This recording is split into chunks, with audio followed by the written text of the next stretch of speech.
You ask Tiger to solve. This deals with linear equations with one unknown. The final result is d equals 20/7. Let's solve it step by step. Simplify the expression. Group like terms. Simplify the arithmetic.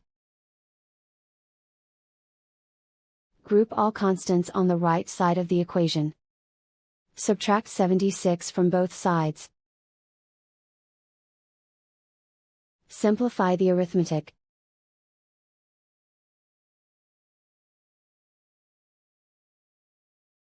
Isolate the d.